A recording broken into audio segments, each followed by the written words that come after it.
word. Do it. Yeah. Hello, welcome to VOXOLOGY podcast. Welcome to Tony, Seth. You here? I got friend, your co-host Tim to do it. To co-host, yep. And the special guest is Dan Mack. Oh, I'm the special guest today? Yes. Nice. Nice. Hey, do you want to tell them what you did this morning? What did we get up early to do? I did doing a rap. He did a rap, ladies and gentlemen. So his middle school, it's really like kindergarten through 8th school, and they do a great job. But they have a little hip hop group called the Couch Rappers. Couch Rappers, yeah. And these guys are the sweetest guys. Seth idolizes them like crazy, and so they invited Seth to come up and do a rap with them this morning in front of the whole school. Yes. And so what did you rap? Do you remember? Yeah. Okay, go ahead. Give us a little bit of it. Okay, let's do this. Let's do this. Okay. Hi, it's me, Seth Erie Thomas, Cat Rappers. I'm Aquarius, yeah, I have Pops. I have Tim, Stewart. Nice. VOXOLOGY podcast. Woo! It's Seth Paris. Yeah! Way to go, big boy. Way to go. So we get a little Seth today because it's a half day. Because it's before the 3-day weekend. Yeah, and it was his house day. So Karaticus. Yeah. I don't know what that is, but that's his house. See Nate. Yeah, and you're gonna go see Nate with Mama this weekend, right? Yeah. Yeah, it's gonna be great. Yeah. Yeah. What's Daddy gonna do? I'm gonna do Sarah. I'm gonna chill. Yeah. Daddy might get to the house all to himself for 2 days. I'm gonna get Tim and Stafford. Yeah, I know. Maybe I'm Tim on my Stafford way. come over. Yes. Yeah. Yeah. All right, tell everyone bye. Your chicken nugs are ready. Chicken nugs. See you guys. All right. See you, VOXOLOGY. Let's go Karaticus, dude. Let's go Karaticus, dude. Wait a second. We got Pound it, noggin, cheek, and kiss.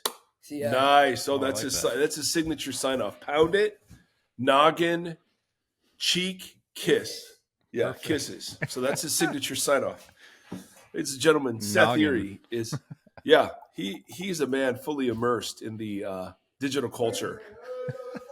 So well done, Mr. Seth. You know, I gotta say, bro, the way his school, I mean, as far as we know, but when I'm there and watching it, the way his school treats him is it's just amazing. School and your church. Oh, our church freaking rocks too. He closes, if you're not familiar, he closes our services every week at the 11 o'clock service. So it's amazing. Timothy, how are you? We just hit record. I haven't even said hi to my friend yet. I'm good. Because I just did another podcast. I was a guest on a podcast. I was in the opposite just before this. Mic. Just before this, bro. Yeah, it was very popular. very well. I don't know about that, or they were desperate. But if you want somebody who can fill an hour's worth of like airtime, like I'm your guy. If you want a guy that can hang and ask great questions with a guy who can hang and talk for an hour, Tim's your guy. And I mean, I don't know. Anyway, that was fun. Timothy, so you're doing okay? Yeah. Is your house healthy? Your Everybody is currently healthy. Yeah. It's cold. It's been cold or maybe it's just cold because I'm down in my little cave, but yeah, it has been cold lately and raining. Tell me about cold. I thought you liked cold and raining. I would assume I do. That's your weather pattern. But I hear everybody else griping about it. Like when the groundhog popped out and saw his, or whatever did he see it? Did he not see it? Which one means spring is coming earlier? No idea. Don't care. Spring is coming earlier, apparently, and they're all excited. And I was like, really? It's going to be hot soon enough. We went river rafting, my wife and I, in the winter, cold river this last weekend. What? And it was insane. So you had wetsuits on, hopefully. Wetsuits and gloves and booties, and it was still freezing. Can I ask you a question? I mean, yes. So they do offer these trips in the summer. when the water's warmer. We also do it in the summer. This is a new thing. We have a buddy who has his own boat, and so he's teaching my wife how to lead because she's having so much fun with it.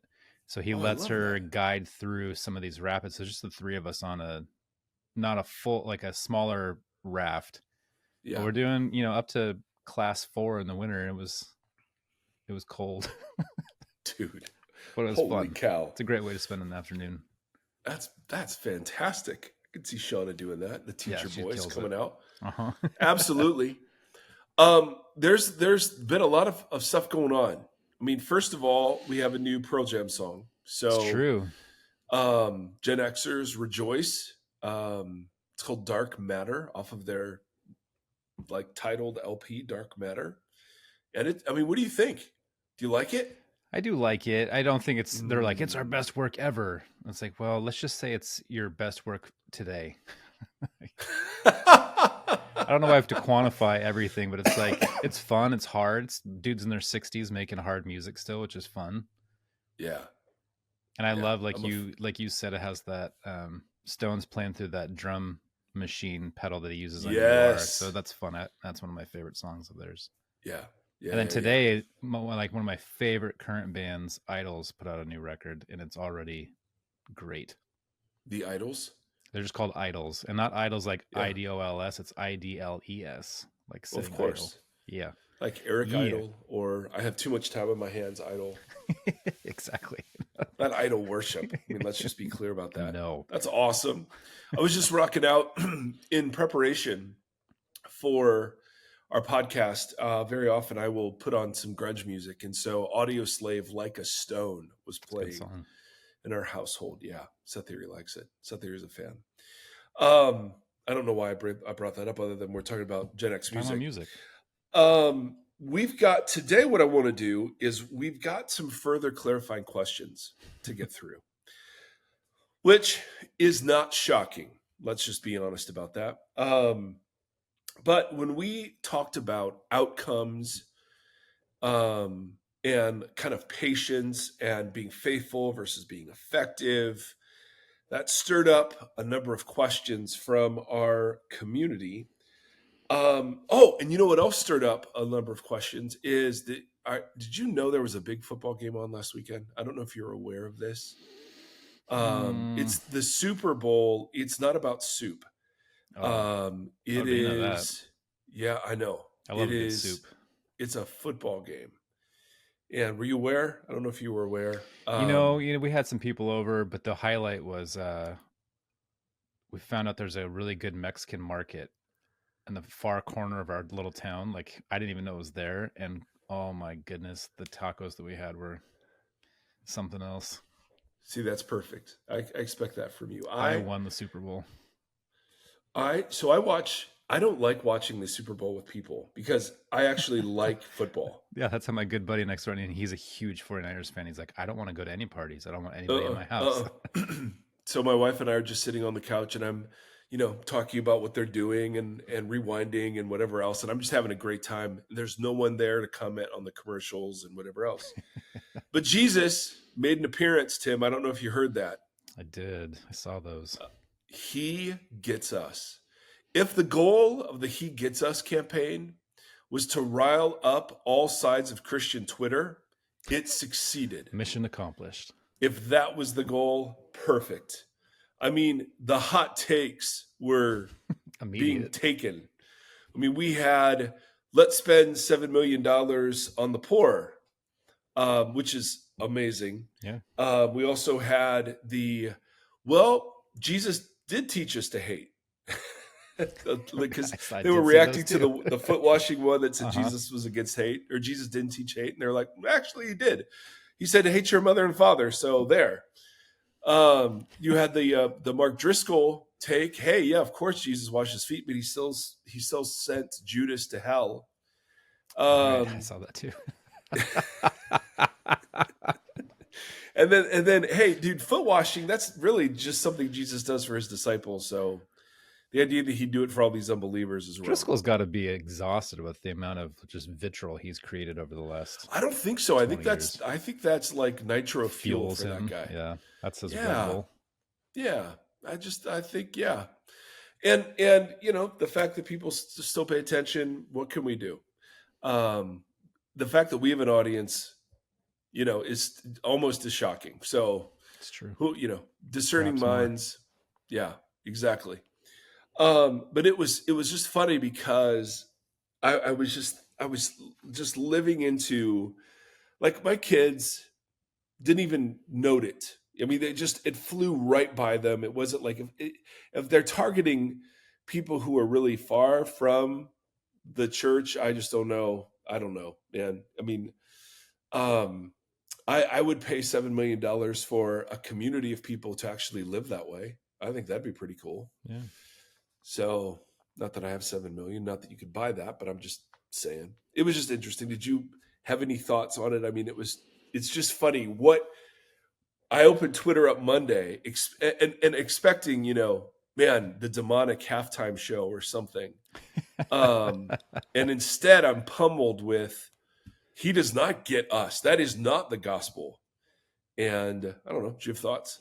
I don't care. It's all there. It is. It's all there just it is. so none of it means anything. I think in my 20s maybe I would have gotten really riled up about about that spending money for no. But it's like I don't feel like I'm a part of the same religion, to be perfectly honest. So I watch that, I'm like, whatever. Have fun. Yeah. I mean, all the Super Bowl is exactly that. It's all like a giant advertising campaign for something. Oh my goodness. And then you look who's behind the He Gets Us, and it's like Hobby Lobby and these corporations who have put some money into some much more nefarious things that I don't support. So whatever, wow. Guys. Tim had a great line years ago. Maybe it was a year ago. He just said, "I'm too tired to be jealous." It's true. And I think at some point you just get like pummeled by life into submission, where you're like, it's just not worth the energy. But I always just find it interesting that the conversation around, does Jesus teach hate, becomes a yes he does, no he doesn't kind of option. It's just funny. It is funny. I was reading this morning that 1 in 5 Americans believe that Taylor Swift and Travis Kelce are part of this like dark, underground thing to get Biden elected, and they're working for this covert government organization. No 1 in way. 5. No way. 1 in 5 Americans believe that there was microchips in the COVID vaccine, that blah blah blah blah blah. And I don't buy that it's that high. Statistics be damned. I don't buy that it's that high, but okay. I don't know.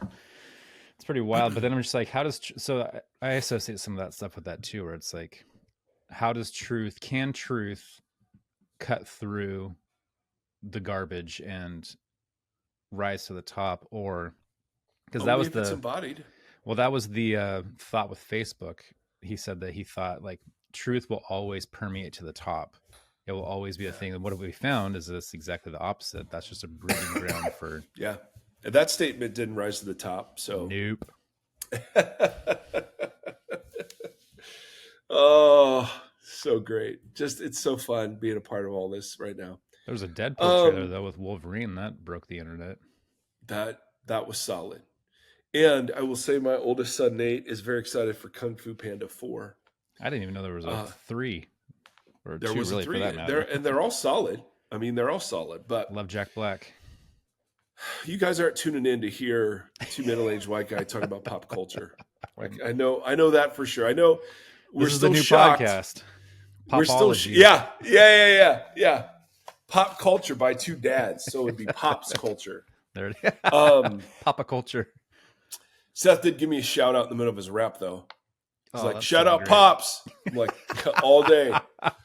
All day, dude. All day. Because he mostly calls me Mike. Yeah. So he didn't do shout out Mike. He did shout out Pops. And I'm like, come on. Does he have a hip hop name? No, he's just a fan of his own name. Yeah. So as we've talked about before, he and his older brother write, and I say write very loosely. They do. That's great. Songs. So it's often something about Seth Theory being the greatest, which, I mean, of course. What else would you talk about if you're Seth Theory?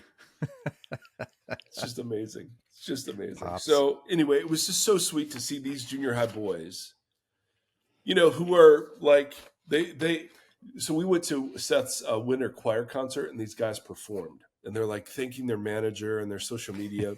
I mean, and it's hilarious. It's so endearing because they're taking this very junior high seriously. Yeah. And Seth just went absolutely berserk. So he was in the choir sitting behind them, and that boy started rocking. Like we thought maybe he was having a seizure. We weren't quite sure. He was going absolutely nuts. Yeah, I love it. So these kids would just invite him to come up and do a little rap. Yeah. And stand up there as they do it. It was just hilarious. It's wonderful. Man, so sweet. So that's where, if I get off social media and I'm like, that's where I see good. You know what I mean? Like, there's just a whole lot of awful out there, but there was something that was done on Twitter about what percentage of the population has a Twitter account, what percentage of the population posts more than once a month. And it was such a tiny fraction of the real world population that it was like, oh yeah, this doesn't matter. Done. Yeah. No, this does not matter. Back to good fruit, bad fruit. Good fruit, bad fruit. Outcomes and effectiveness. We got this email in the most recent Q&R episode 441. You discussed evaluating good and bad fruit to address the first question, and then you discussed not controlling outcomes to address the second question. Can you help me tease apart fruit and outcomes? I love this question. I find controlling outcomes to be so prevalent around me that when I look to evaluate fruit, I find I look at outcomes. Oh, so genius. Our community is so freaking smart. I see communities that highly value outcomes, only look at outcomes, and are blind to good fruit. I see other communities that say they don't value outcomes at all and are blind to bad fruit. I would appreciate hearing your thoughts on the podcast, or I would appreciate it if you have the other resources that you could help turn my attention to fruit instead of outcomes. And then another one along those same lines. Could you do a podcast to remind me of a more extensive treatment episode on how Jesus is not oriented around efficiency and controlling outcomes? This is the constant tension in our megachurch. I've pointed to John 6 and how he's abandoned and looks at his disciples and says, hey, are you guys going to leave too? And then to several of the outcomes in Acts. It would also be really helpful where we see that faithfulness. That faithfulness is the call. All right, so my friend, let's do this. Let's do some teasing out or picking of the brain, which are just such interesting turns of phrase. So fruit is a form of outcome for sure. Another way of saying result of something, yes. But an outcome, the difference is the pre-planning. An outcome, in my mind, is something that you can achieve through strategy and steps and effort and will. Fruit is something that you don't accomplish through any of those things. And that's where the agricultural metaphor of fruit really helps us. So Jesus, this is one of my favorite parables of Jesus. As I get older and less concerned about outcomes, this is so genius. He says, this is Mark, I think it's Mark 4. He says, this is what the kingdom of God is like. A man scatters seed on the ground. Night and day, whether he sleeps or gets up, the seed sprouts and grows, though he does not know how. All by itself, the soil produces grain. First the stalk, then the head, then the full kernel. And I think that picture, a man scatters seed or a woman scatters seed, and then they go to sleep. and that phrase, all by itself. Now, obviously, the farmer can help or hinder the growth, but the farmer doesn't produce the growth. The farmer doesn't control the outcome. The farmer just controls the environment where fruit can be produced, right? Mm-hmm. And that's the difference for me between fruit and outcome. Outcome is something that I see is under my control. We're going to baptize 50,000 people, which means in the next 10 years, which means we've got to do 5,000 a year, which means we've got to do 600 a month, which is whatever it is. I mean, I don't know what my math is, but And you just sort of, you do programs and it's your goal and whatever else. What I see in fruit, and this is what Alan Kreider, making sure I pronounce that right, was getting at in his book Patient Ferment. That's why he loves the ferment kind of illustration, is you introduce something and then it has a life of its own. And this is what the kingdom of God is like. It has a life of its own. Our job is to be faithful in scattering the seed, right? Preaching and embodying the kingdom in the metaphor. And it's God's job to cause the growth. Paul uses this same metaphor when he talks about he and Apollos planning the church in Corinth. He says, what after all is Apollos? Right? Well, the church there thought he was this really gifted rhetorician that was much more impressive than Paul. And what is Paul? I mean, Paul planted the church, and a lot of the converts had come through Paul's ministry. But he says, what are these guys? Only servants through whom you came to believe, as the Lord has assigned to each his task. I planted the seed, Apollos watered it, but God has been making it grow. So this is why this is where faithfulness comes in. Paul planted, he was faithful to plant. Apollos watered, he was faithful to water. But God caused the growth, the outcome, the fruit. And this is where I think the implicit invitation to be faithful comes when you look at the tenor of all the New Testament writings to churches. None of the churches are called to do great things for God in the world. Rather, they're called to properly reflect their image bearing as witnesses to the resurrected Jesus in new creation community. And so that's what faithful means. They're invited to keep living into their identity, as opposed to outcomes, which are things you can measure in your behavior.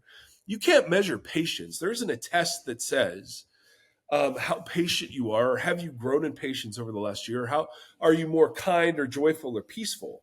Outcomes are things you can measure. Fruit, you can tell, but you can't measure it in the same way, right? It's a cultural thing you sort of pick up. It's a flavor, if you will, or a smell. It's something that's in the ambient culture. It's not something that you're pointing to, saying, guys, we're going to work at being more patient this year. And here's our plan to do that. Does that make sense so far? Yeah. So fruit can be an outcome, and I would want the outcome of our community to be love, joy, peace, patience, kindness, goodness, gentleness, faithfulness, self-control. Absolutely. But what's my job in it? Can we produce that? And the answer is no. That's why it's not an outcome. I can't produce it. My job, though, is to, because I do work in the world, to create environments where those things are valued, where those things can develop, where those things are prioritized over other, less important, but maybe more tangible things like, hey, is our church growing in numbers or whatever?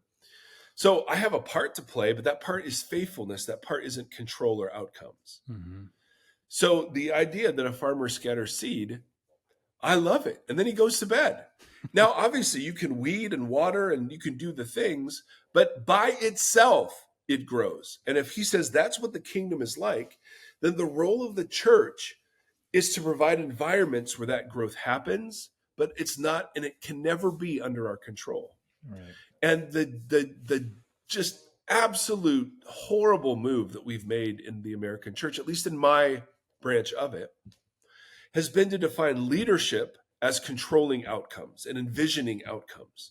So the church, we want to have 9 campuses, by the year 2030, or we want everyone to go through this program, and that's fine. I have nothing against strategic planning, but it's very easy to substitute outcomes for fruit and kind of use them synonymously. Who cares if another campus is coming to your city? I mean, you've been wrestling with this all the time, right? For the church that's bringing another campus to your city, they're looking at that going, see, that's proof that God is working. Mm-hmm. The churches in the city, some of them anyway, are going, see, that's proof that God isn't at work and that something else is, that some Absolutely. Other agenda is at work. Yeah. And so you very rarely see Paul or any of the New Testament writers like point to outcomes. So, I mean, Paul will say, yeah, this is how many times I was shipwrecked. This is how many times, I was bitten by a snake.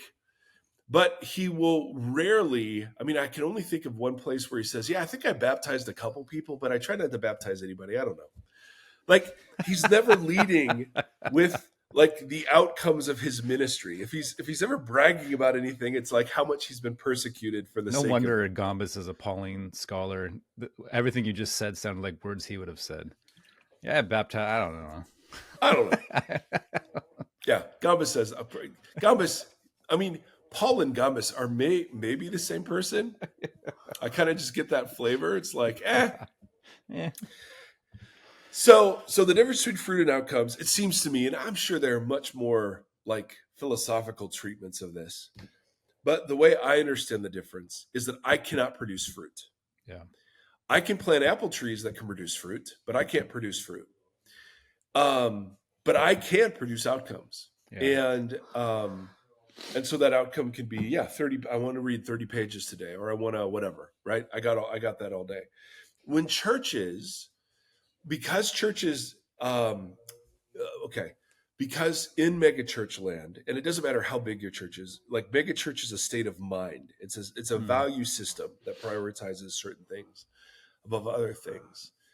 And so often in that value system, outcomes are mistaken for fruit, as we've said, so that you get, hey, what's the fruit of our church? Well, Rick Warren will say, right, when he retired, hey, 1.6 million pastors have been mentored, 50,000 people have been baptized, like that's the fruit.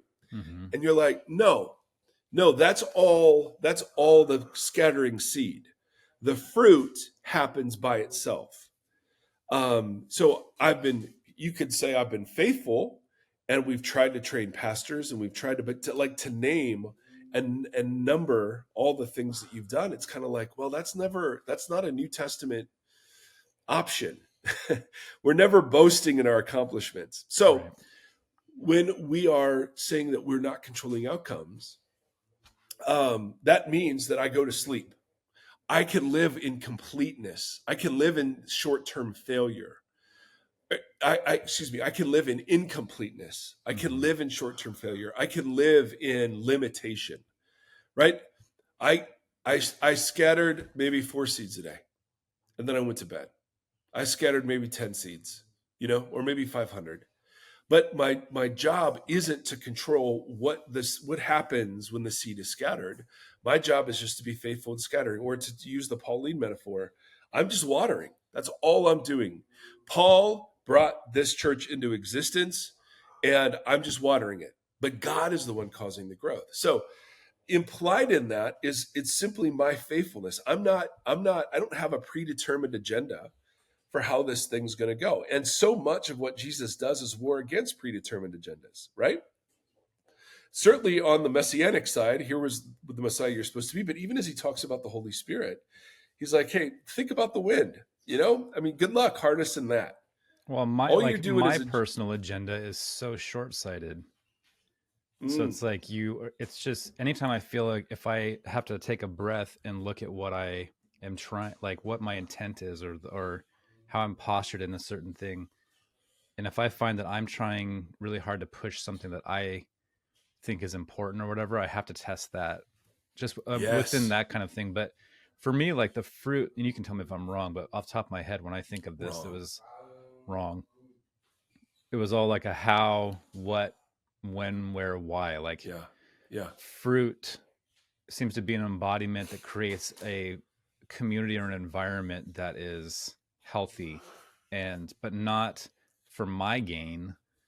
It's for the benefit and the flourishing of the community I'm part of. Outcomes always feel like they're result oriented. Like you have a goal that you're trying to hit, and then you're doing what you can, like you said, to hit that goal. So they feel antithetical to me.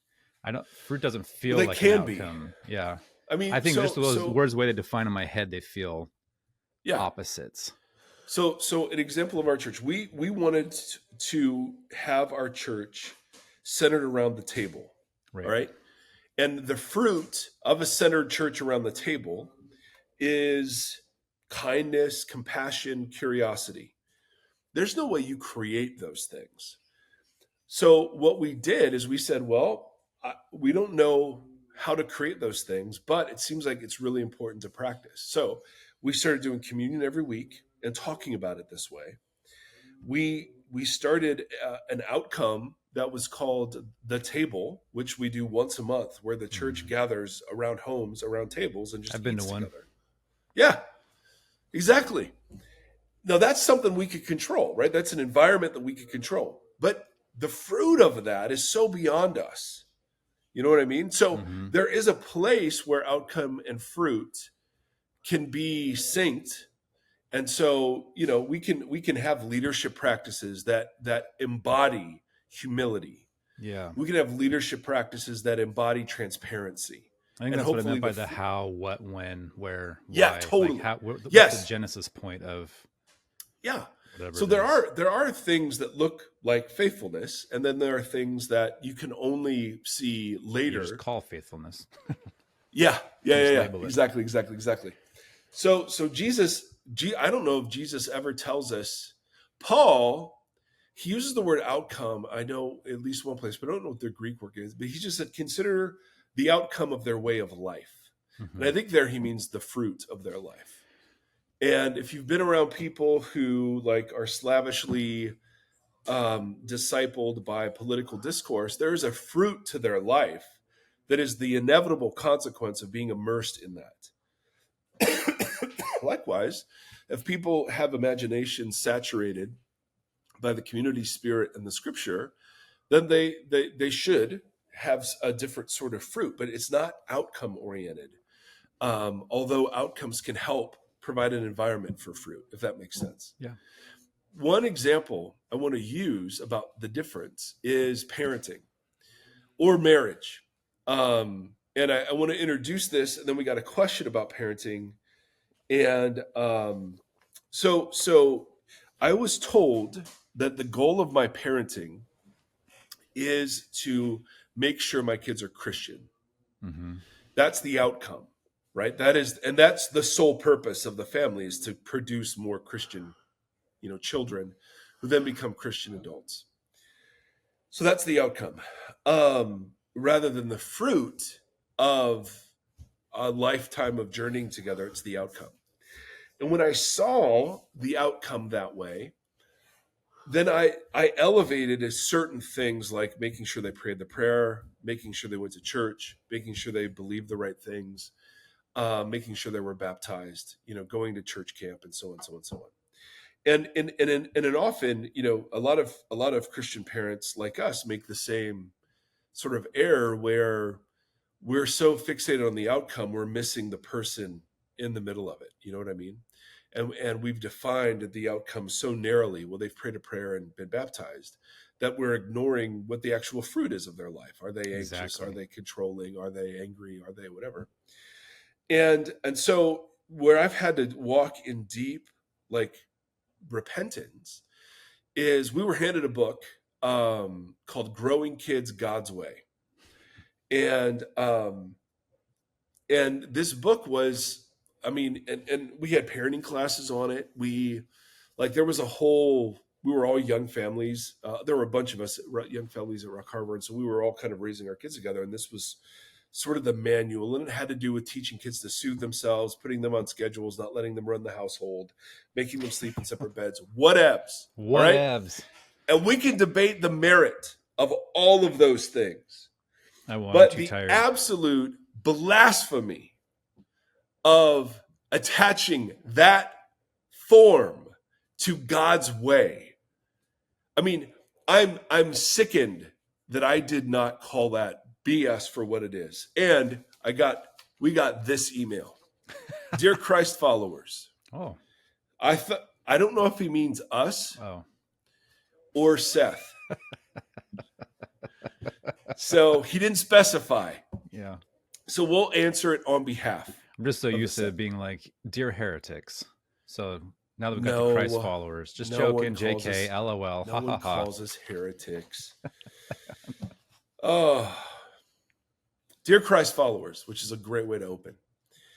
I really appreciate the podcast and how it has provoked me to think more deeply, be more curious, and ask more questions. So we didn't sit down and say, hey, how do you have an outcome that produces this? Exactly. But if we ask, hey, do we like what our podcast is doing? And people say, this is the fruit in me. We're like, yes, that's fruit that we really value. This brings me to a question that's been heavy on my heart for a while. Me and my wife attend a church that's a little more on the boundary set side, but it's where God has us. And rather than give up, we want to live out Christ in the context we found ourselves in. Now, let me just stop there and say, how freaking awesome is that? mm-hmm. Because my first response is to be like, I'm out, dude, no way. For their response to be, no, I think we're called here. Even though we really don't agree with this, I just admire that. Mm-hmm. We are taking a parenting class, and they are very supportive of using the rod. So the rod is from Proverbs. Use the rod or spoil the child.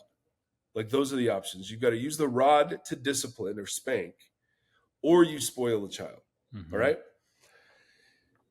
We're taking a parenting class, and they are very supportive of using the rod in a, quote, biblical way. As I've tried to follow Jesus, this has been hard for me to reconcile. I know training my kids is important. I want to teach them to respect authority.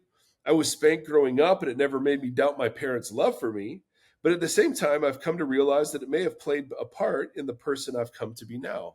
I'm extremely hard on myself. I'm constantly trying to please everyone.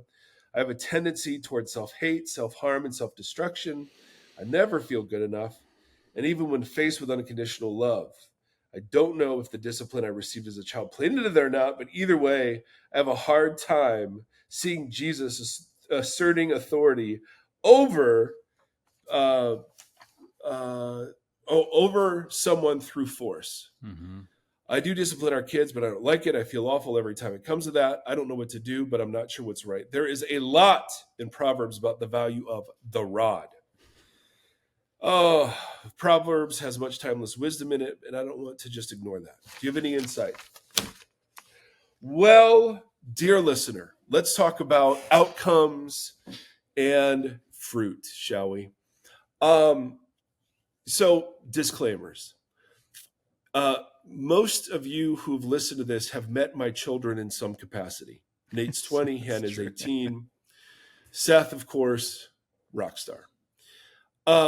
You will know from their interactions with me that, like, we have a close relationship, but it is not even remotely perfect. Or have they made choices that I would have preferred them to make in human life? And so I want to just set out that I don't trust parenting advice from hardly anybody. And so I hesitate to give some. Tim might be the better parent of the two of us, but they're still works in progress. So they're at the beginning of their progress. Yeah. So we'll throw some ideas out, but we're hardly experts, is my point. 100%. If the outcome of our parenting is that these kids are walking with Jesus their whole lives, then I don't know if I'm successful or not. One of my kids has loads of questions and it isn't sure they buy this. Mm-hmm. Another kid sees value in church, but kind of as an add-on to an already over full life. Mm-hmm. If my sole goal or the sole outcome I'm measuring is, well, they're walking faithfully with Jesus right now, I'm not sure I've met that goal. Mm-hmm. But that's not been my goal. My goal has been that we would be close and they would see me as, at this point in their life, as a source of wisdom, as a source of encouragement, and a source of comfort, even when they know I don't approve of whatever it is they've gotten into. I simply do not care about what their behavior is because their relationship and our relationship is more important to me. Mm-hmm. I'm not saying this well because I care obviously about their behavior. Right. But I'm prioritizing wanting to be a part of their life over correcting every little thing they do wrong. Does that make sense? Yes. And so when I come across anything, and this goes back to the spanking bit about the rod or the biblical way to discipline, I think that is hot freaking garbage. Even the claim that this is God's way. So let's deconstruct this a little bit. First, Proverbs are not laws. They're not rules. They're not commands. They're not covenants. Proverbs, if the point of the proverb is, hey, discipline your kids, then great. But the point of the proverb isn't, hey, you must discipline your kids this way. Mm-hmm. The point of the proverb is discipline your kids, right? The details of the proverb are never to be identified with the point the proverb is making. That's why Proverbs can be timeless. Mm-hmm. The tortoise and the hare, is it really about speed versus slowness? No, it's about perseverance, right? It doesn't matter if you so spare the rod, spoil the child. Well, in one sense, that is true if the rod stands for discipline, which in Proverbs it does. So that anybody would take, you have two proverbs that say, do not answer a fool according to his folly. And then another one, I think it's in the next verse, that says, answer a fool according to his folly. And they give two different rationales for that. Mm-hmm. The point is wisdom, not rulemaking. And if there's anything that I want to say to other parents out there, it is that Jesus following has been used to guilt kids and shame kids into hiding and pretending. And we call that Christian. Versus being, I'm so secure in my relationship with God, and I'm so secure in God's love of them, that I don't have to control them in order to get them to follow Jesus.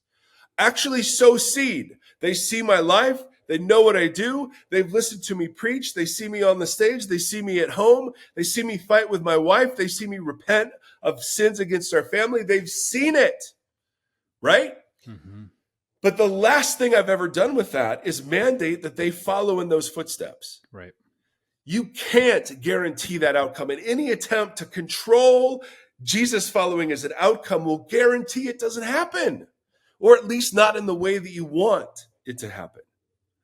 My kids are drifting into Jesus following, not because I'm asking, controlling, or manipulating them, but simply because as they explore the world outside of their own experience within our family, they're seeing some of the just desperation and emptiness of the ways of life their friends are choosing and the things that they've experienced themselves. So it's like sexuality. I was told that outcomes mean that to teach my kids about sex means to teach them not to have sex before marriage and to teach them where the lines are. And that if they have sex before marriage, it will be bad and that God won't reward them afterwards. We've not taught them that. We've taught them about having a healthy relationship with their sexuality, which means pornography and masturbation and all the things, and recognizing that they are very sexual creatures these days, and that getting to marriage as a virgin isn't what the goal of Jesus following is, right? It's like alcohol. We knew that they drank before they turned 21. We encouraged them to have healthy relationship with alcohol. People would freak out because we're not keeping the rules there. Mm-hmm. But my kids have come back and they've said, Dad, I have 2 drinks and then I go home because I don't want to be like that. Right? The truth, is this making any sense? I don't Absolutely. know. I've wanted to talk about this for so long, and I don't want to present myself as some sort of expert because the kids could go off the deep end tomorrow. The outcome isn't that my kids don't go off the deep end. The outcome I want more than anything else is that I'm still allowed to be part of their lives, their deep lives, their true lives, their mistakes, their darkness, the wants they have that they know aren't right. My therapist put it this way. The opposite of shame is connection. And so much of parenting, at least in my experience, under the guise of Jesus following, is shaming. Yeah, 100%. And driving those kids into hiding. That you're not safe with their ugliness. You're not safe with their badness. You're not safe with normal teenage desires. Right? When we freak out over symptoms, we let roots go undressed. I mean, good Lord, no wonder they hide. No wonder they hide. Shame and fear. And so the poker face required as your kids actually open up and tell you the real things they think, the real things they've done, the real things their friends do, and to just sit there and connect with them in the midst of that has been one of the hardest things ever and one of the most rewarding. Because the outcome has not been, hey, these kids are following Jesus and having quiet times every day. The outcome has been, hey, they're making their way through this, and they still invite me into the very depths of what's going on in their life. Man, I'll take that any day of the week. Yeah. No one comes into the kingdom by nagging, by spanking, by freaking criticizing their kids. I mean, think about how God treats us. I know, and man, I'm going off here, and I don't know. Well, I don't know. There's so many disclaimers I want to give. Don't give any disclaimers. I think you have nailed it. And obviously we're a work in progress. You're a little bit ahead of me. But even that's a weird thing to say, because your kids are 3 unique individuals with 3 unique paths and 3 unique journeys. And my kids are 2 unique people. And then for my kids, they're so opposite of each other. There would be, if I was trying to rule the house with one way of doing things, I would lose them both. And nothing constructive would come of it. But like, I have one really peaceful, like just really empathetic and emotional kid. And then one wild spirit that pushes boundaries and fights.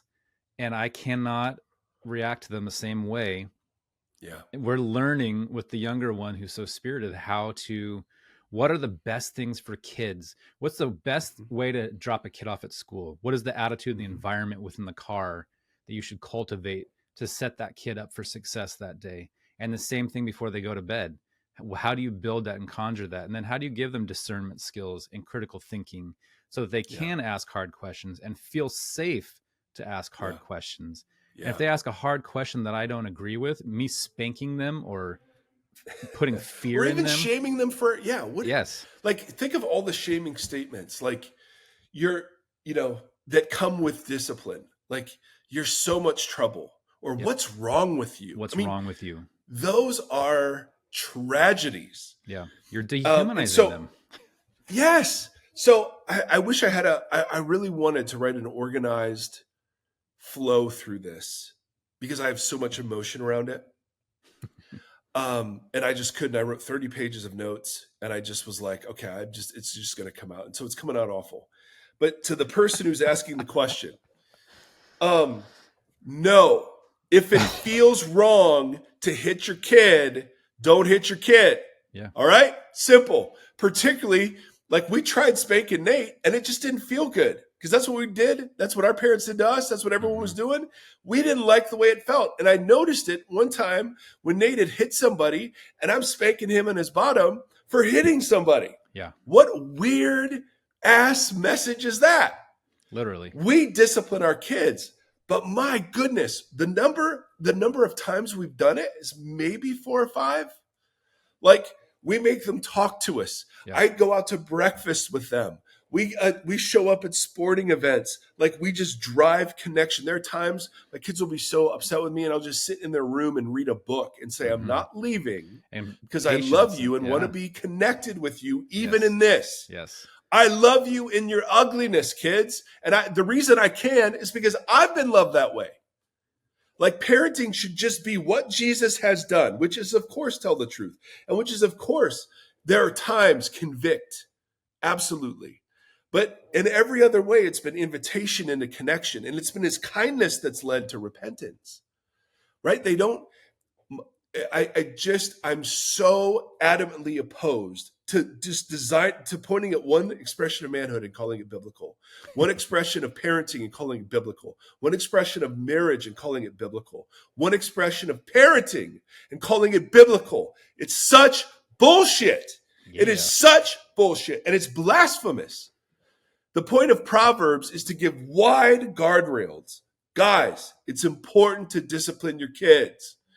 And what's been great is that because our kids are so different, we've disciplined them all differently. Like, what was discipline, exactly what you're saying, what was discipline for Nate was not discipline at all for Hannah. Yeah.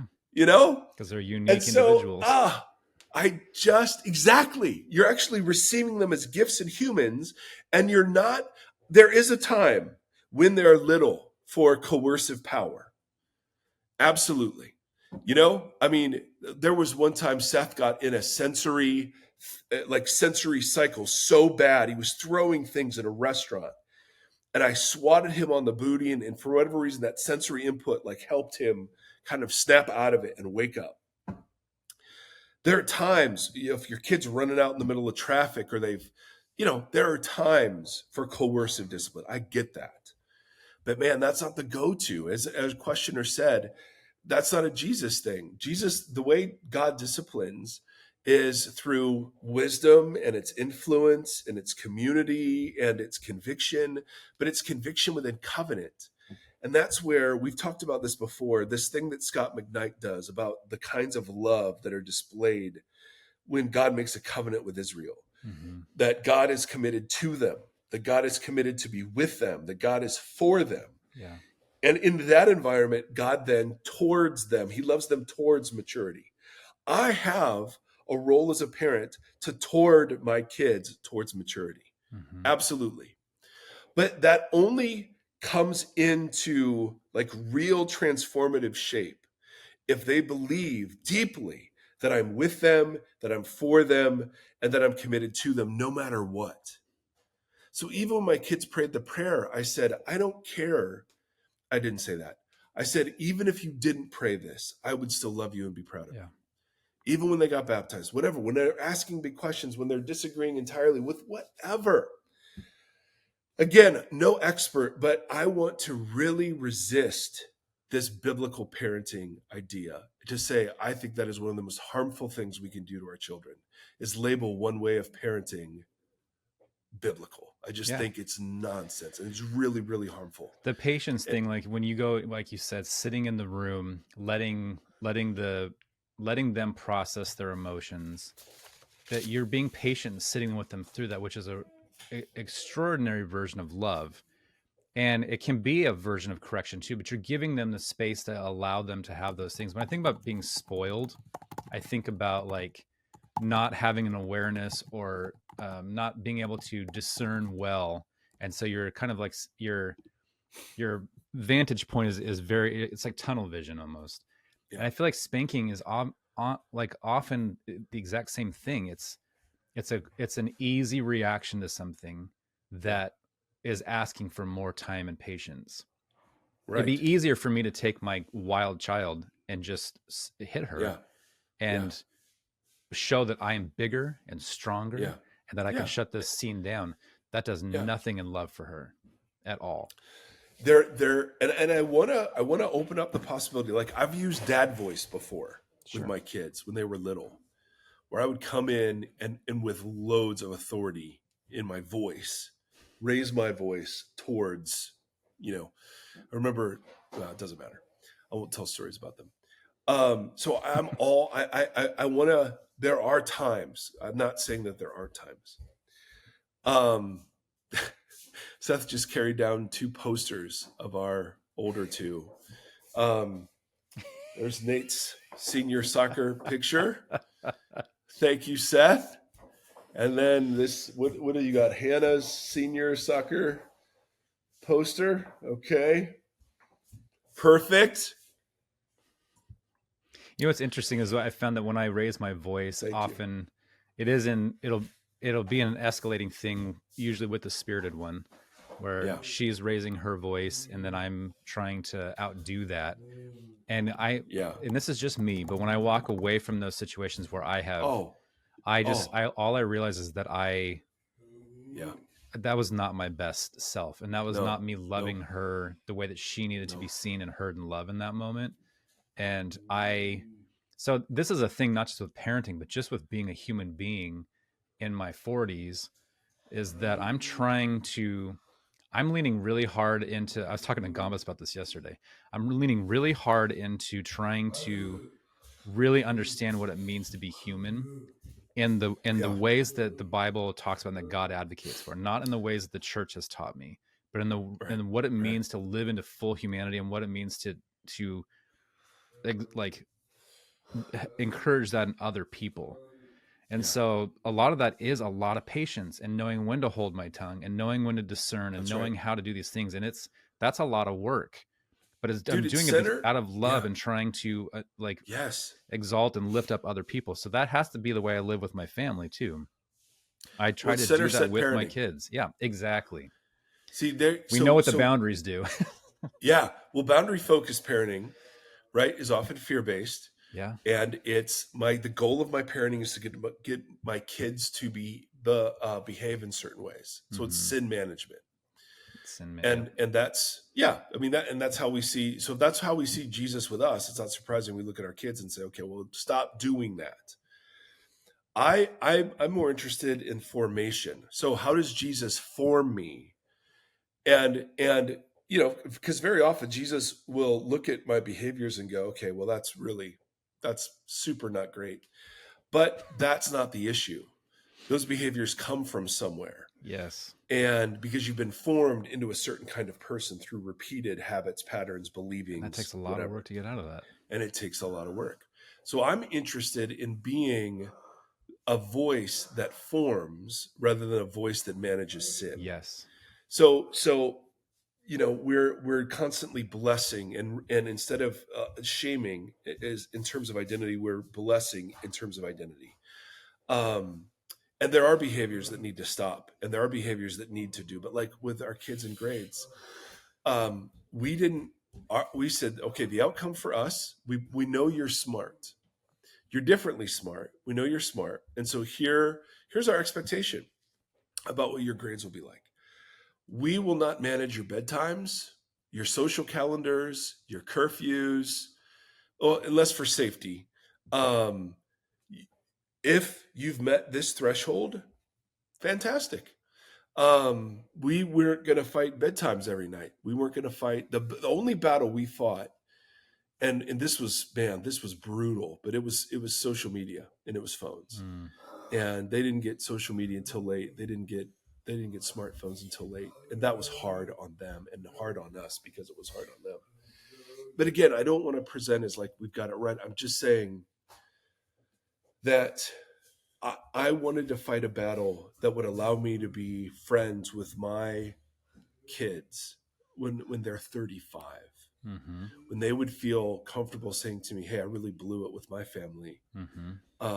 And that means it's just what you said. You've got to prioritize some things and not worry about other things, and it's super, super hard to do. But what you're presenting is center set parenting. It's invitational. It's focused on the center, which for parenting is a relationship with me and them, and ultimately Jesus, right? That's the center. The center is their relationship with me. So they're either turning towards me or turning away from me, and me with them too. Yeah. And so I don't measure how good they're doing on the basis of some outcome. I measure how good they're doing on the basis of how connected we are into their real lives. I don't know, man. I don't know if this is helpful. I want to re-record it all. I think it's good. I think it's provoking the important questions. And again, this is going to be different for every family and every place and every walk of life. But I think that's the point. Like, I think that's why there's not a really specific blueprint for how to be like what is a Christian supposed to do every single day? Like get up and follow these 25 steps throughout your day. Instead, it's these postures and these ways of living and these ways of engaging in the people around you and that kind of stuff. Like God's inviting us into something that we have agency in. And that's really cool. But where the agency is on the faithful part, not the outcome part. Absolutely. And I think that you see that this was you did a good job with your segue. The fruits and outcomes with kind of how you do some of these things with your children, both before and after the fact, before the action that you want to discipline and after the discipline has happened, however that works for you, right. The postures within those, I think, are a little different. And I don't know. It's I keep thinking I had such a revolution and a revelation when I realized that I've been ashamed and afraid my whole life. Yeah. And what shame has done is it's kept me isolated. Yes. And so like when people like you and others who are close to me have seen some of my deep ugliness and have chosen, to stay connected to me. That was revolutionary for me. Absolutely. I had been so isolated in megachurch land and in professional holiness land that I was just convinced, I could never be truly ugly. And even though I knew, of course, the ugliness was in there.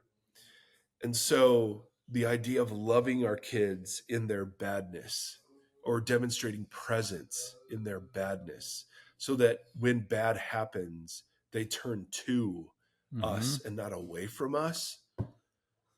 Good Lord, that's been revolutionary. Well, the ugliness and the badness is not who they are. It's not who you are. It's not who I am. It's Right. symptoms of other things that are kind of entwined within us. And so it's so But important to nobody, not.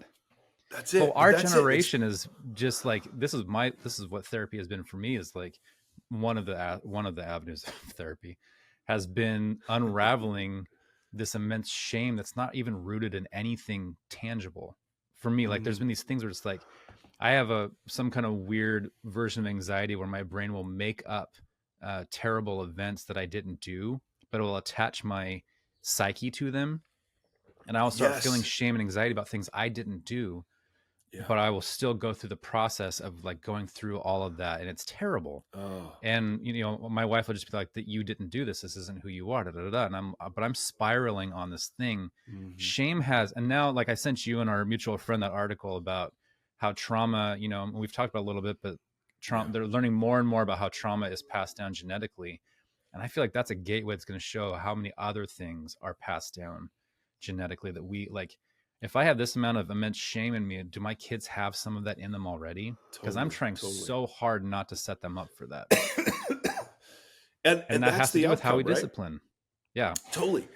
So the outcome can't be them turning out a certain way. So I mean, I've seen Christian kids, Christian school, church every Sunday, discipline, Bible memory, the whole thing, and then go crazy. Yeah, absolutely. And then I've seen kids come from non-Christian parents and turn out to be the most vibrant Jesus followers.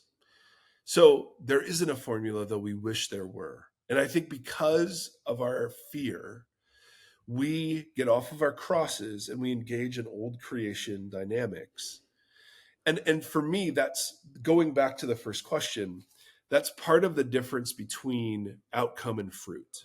Mm-hmm. Outcome tempts me to engage in old creation dynamics because I believe there's something under my control. Exactly. Whereas fruit, for whatever reason, forces me into patience and new creation dynamics more often. Mm-hmm. And so just yesterday, I was thinking about, okay, what are old creation dynamics? And I just pulled these from 3 of Paul's letters. Just 3. Old creation dynamics: envy, boasting, pride, dishonoring others, self-seeking, being easily angered, keeping records of wrongs, delighting in evil, sexual morality and impurity, idolatry, hatred, discord, division, rage, selfish ambition, factions, drunkenness, conceit, provoking others, greed, deceit, unwholesome speech, bitterness, slander, malice. And I find that it's like politics. If I'm really worried about the future of our country, I'm okay engaging in old creation behavior because it's so important and I have to play my part. You know what I mean? Mm-hmm. And then new creation behaviors. Good Lord, right? I mean, this is just a dumb list, but think about it. If like you literally lived out of love and joy and peace and patience, goodness, faithfulness, gentleness, kindness, and self-control. rejoicing with the truth, protecting, trusting, hoping, persevering, humble, keeping unity, speaking truthfully, speaking encouragement and blessing, hospitality, compassion, forgiveness, and thanksgiving. And you're like, wow. I find that boundary life, whether it's parenting, whether it's politics, whether it's marriage, is outcome focused. Yeah. They have to stay in the boundary.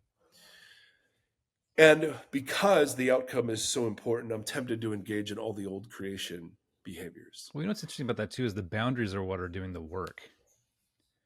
True. Again takes away agency or responsibility or how you are navigating or how you are interacting within that environment.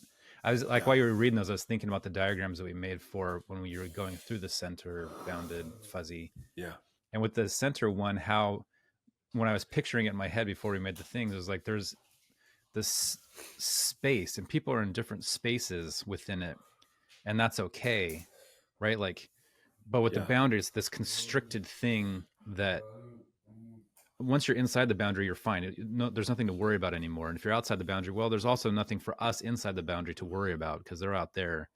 The walls do the work. And it's just a fascinating. That's a great way to put that. You really see it a lot though. Like, well, and it teaches you behavior modification. As long as I behave like a Christian, I don't have to be one. Exactly. Yeah. Oh, so good. Hey, for some reason, I'm feeling very vulnerable about all of this, and I'm not sure why. So I'm just going to say, emailers, be gentle, because I don't know how polished, and I certainly don't want to come across like I know I've got it figured out. I really feel strongly against the rod class. and even in therapy around marriage, right? The outcome I want is a healthy marriage. And if I'm not careful, I just sit and think, well, she's the problem. Oh, yeah. If she were X, Y, and Z, then our marriage would be healthier. And you know what my therapist does is the exact opposite. He's like, you just worry about your own couch cushion, buddy, which is faithfulness, right? A good marriage isn't up to me. A good husband is. Mm. And so, dude, I mean, it's like years ago when I first started going to counseling, my therapist said, okay, I want you to make a list of everything you would change about your wife. And I had a list. And so he read it back to me and he said, okay, so let's talk about being married to her and loving and delighting in her if none of these things change for the next 40 years. He said, because that's what you signed up for. And it was this cold water of, oh, wow, the goal really is faithfulness, right? I can't control a darn thing. And any attempt to control her boomerangs, into the worst possible scenarios. And that's where a lot of that shame culture from, like when you're talking about talking to your kids about sex and whatnot, those were outcomes, right? It's like, I was told if I waited until I was married, then my marriage is gonna be so blessed. And it takes, again, your faithfulness and that kind of stuff out of the equation to a certain extent, because like, if I just achieve these goals, everything will be hunky dory. And then you get there and it's like, wait, what? Like, there's surrender involved in this. And there's like when all the fireworks die down and then we're in 15 years or more of marriage and you're just kind of like, oh, you're still here. I'm still here. And it takes it takes you leaning into full humanity and lifting up humanity and doing all the things that are hard and can be really hard, because that's what love is. It's not just like a list of achievements and goals to. It's the power of love. You've got a 4-star marriage because you did these things before you got there. I want to know what love is.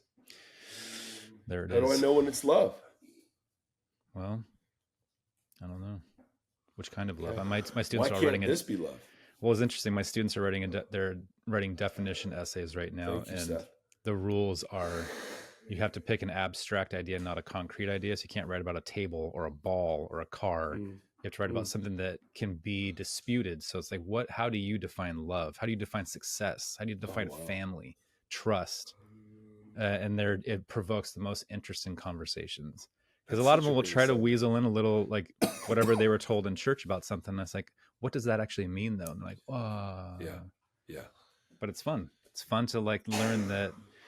I don't know. Life is a wild ride. Life is a highway. I'm gonna ride it all night long. Oh, as long as it's not a highway to hell, we're okay. Oh, good Lord. Well, somehow Highway to Heaven was a weird show. Who was that? Michael Landon. Michael Landon. I almost called him Michael Douglas. Wow. I don't think I ever watched. Did he have a dog? For some reason, I have a dog. I think the guy, remember, he was an angel, and the other guy that always wore the Oakland A's ball cap, that was the human that interacted with him. I think he had a big dog. Okay. All right. Well, somebody in our community will know this. Any Michael update Landon had a gallbladder? mane, like just Any a flowing update on the hair. gallbladder? No, my ultrasound's not until not next week, but the week after that. Okay. We need a full report, dude. Yeah, well, I'll ask him if I can have like the we'll post it. We'll post it on social media. It. Yes, social media. Docs, you were right. All right, Seth, come here, boy. He's been burping and walking around. It's only appropriate after this conversation that he comes in for the blessing.